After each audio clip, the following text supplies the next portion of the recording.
David, just want to say thank you so much for coming all the way to Brooklyn No to problem. come talk to us. It means a lot. And one thing that always inspired me about what you've done in your work is the amount of ridicule you go through. And so many people put you down and so many people talk bad about you. But you never let that affect you. You never let other people affect you negatively, and you always stay persistent. Right. And now, from being ridiculed, you sell out 2,000-seat theaters in New York City. How did you get there? And can you give us any pointers and tips to people out there who are feeling the same way, who are being ridiculed by talking about the information we usually talk about? Well, the biggest block that people have on expressing their own true freedom is the fear of what other people think. What happens if you fear what other people think and censor what you say and do to fit in with their norm is you're not living your life anymore. You're living their version of what you should be. So you're no longer a vibrant, free-thinking, free-expressing individual person, whatever you want to call it. So you conceded that immediately.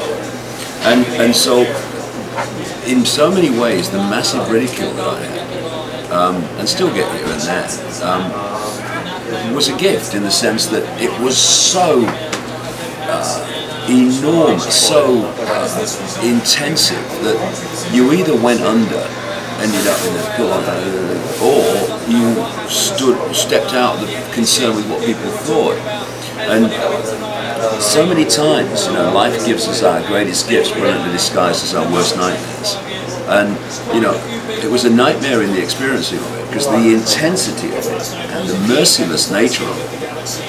But what it did was set me free. So further down the line, talking about shape-shifting reptilians and moons that aren't natural and Saturn moon matrices and all this stuff becomes a piece of cake to me, because I do not literally don't care what the people think. Not least because I've known from my own experience in the last 2 decades that they'll think something else tomorrow. And the thing is, this is important, Luke, for the information, because a lot of people have turned to my stuff in more recent years, because what is happening in the world was in my books from years ago. And if I had conceded my right to express what I felt was happening through fear of ridicule, I would not have written those books. And therefore, I could be saying now, see, I knew this was, oh, you're just saying that. Actually, no, it's in books, right, which were written amid great ridicule. And I have this thing, and this is a really important thing, I think, that in this area you're talking about. You can't unhear something. And if what you're saying has validity, even though it will be met initially with ridicule and abuse, if it has validity, eventually it will be shown to be so. And you will get the credibility, what you're saying will get the credibility by the fact that what you said and were ridiculed for, people go, hold on a second, didn't that bloke say this years ago? And the whole thing starts to move. But to emphasize, sorry, I shouldn't call you at work. And to emphasize the point, if you do not have the courage to speak your truth amid this unpleasant reaction, then people can't unhear it because you've never told them. So it's really, really important that people also look at the fact that if those that react towards them unpleasantly, clearly by their actions, can't respect their right to speak their truth and have their own unique view, then what the heck are we worried about what they think for? Yeah. This includes parents, by the way. And it's interesting that I see so many people in the conspiracy research movement who talk about freedom, but they don't give themselves the freedom to actually say what they fully believe. They're censoring it to an audience, so the audience will think they're okay, because you're telling the audience what its belief system accepts is real. And they're not willing to change that as well, and to change their own beliefs that they have. Yeah, think about excuse me. Think about this whole arena that we work in.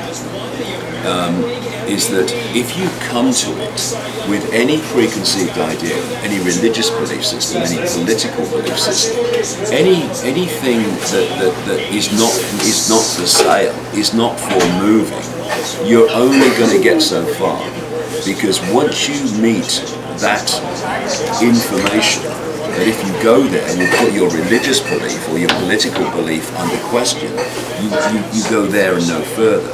This is why to fully understand and delve deeper and deeper and deeper in the rabbit hole, we need to believe nothing and just have a perception at any point in equal time where we perceive this is how it is from this perception. But this perception at any point is totally fluid and will move in the direction where any information points.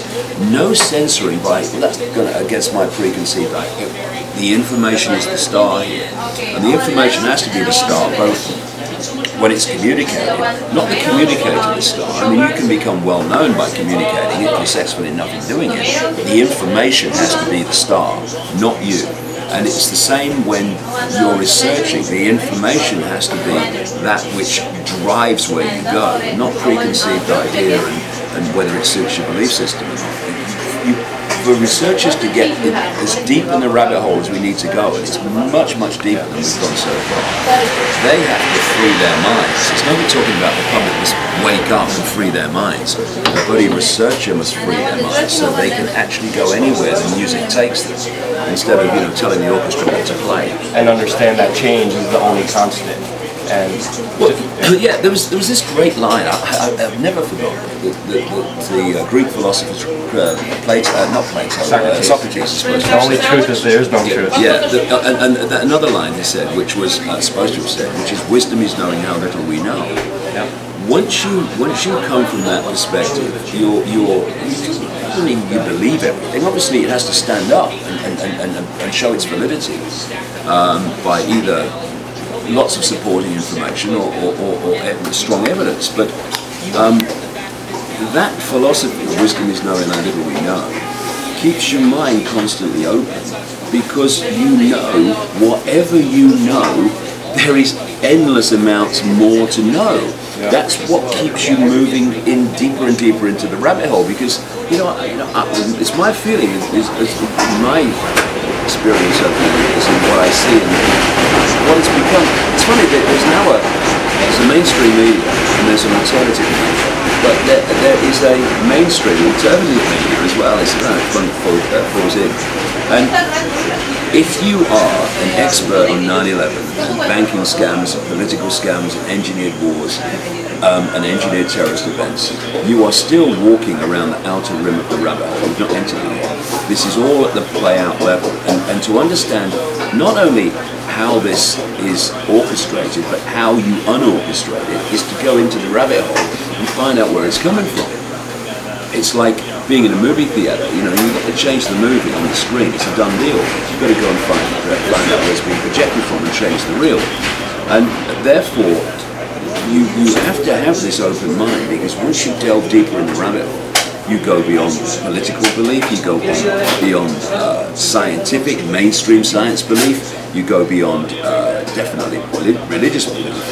And it becomes a very lonely place, because there's so many people that were coming from their own point of view of religion or politics or science, and they're all having a go at you. You're uniting them in condemnation, because you're actually questioning the dogma of all of them by where you're going in the rabbit hole.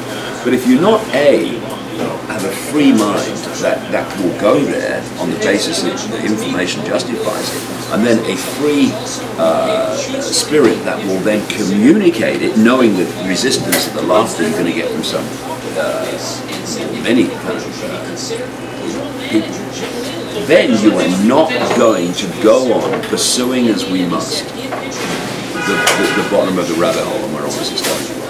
You're not, and that's why so few people do it. It's crazy, because I'm already thinking of follow-up questions and you're already answering them before I even get to ask them. But I think our food is here. Okay. I want to keep it waiting, and then we can take a little break and then continue it in a little bit. We are in a country and in a world that is being run by unbelievably sick people. the chasm between what we're told is going on and what is really going on is absolutely enormous. It's like we all know what's going down, but no one's saying shit what happened to the home of the brave. These motherfuckers, they controlling us now, and no one's talking about how they made us fight and be slaves. And everybody's just walking around, heading the clouds who wanna wake up to a dead in the grave. But then it's too late, we need to be ready to raise up. Welcome to the end of days. The greatest hypnotist on planet Earth is a oblong box in the corner of the room. It is constantly telling us what to believe is real. If you can persuade people that what they see with their eyes is what there is to see, you got them. Because they'll laugh in the face of an explanation that portrays the bigger picture of what's happening.